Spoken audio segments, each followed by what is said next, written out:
You talked about the implications of not returning to the Iran deal.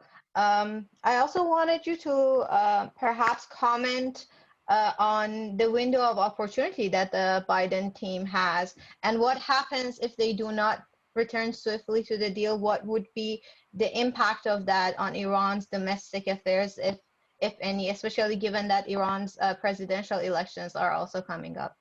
Yeah, it's an excellent point, Christine, because the Iranian elections are in mid-June 2021. Biden becomes president in mid-January or late January.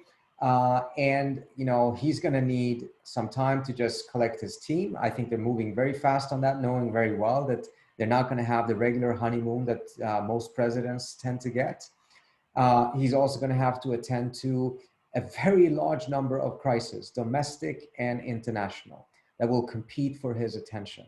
And on top of that, then you have a very short window on the Iranian side.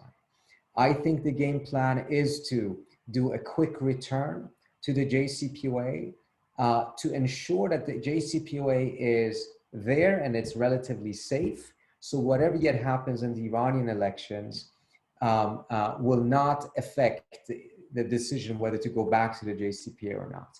And I think this is also should be done from a strictly safe perspective from the US side, because if it so turns out that the US is back in the deal and the Iranians end up electing a president who pulls the Iranians out of the deal, well, then the fault will be that of the Iranians, because the US is back in the deal, but now the Iranians are doing something that is problematic.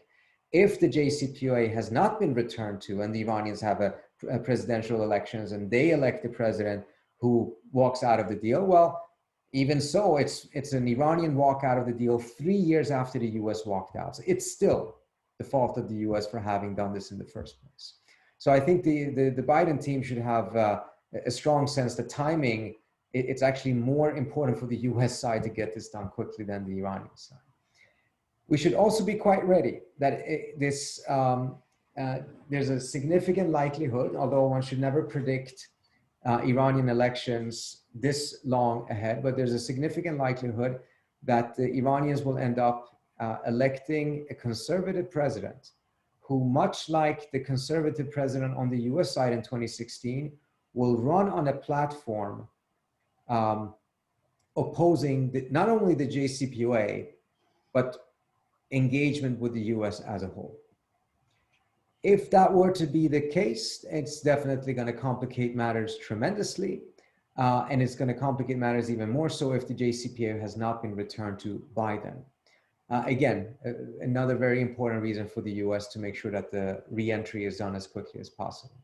I know that someone in the chat raised the issue of compensation. The Iranians have made public statement that they want compensation for the significant cost they have paid for the US's violations.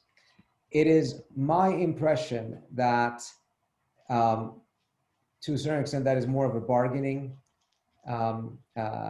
tool, and that they don't have any realistic expectations that there would be a compensation from the United States.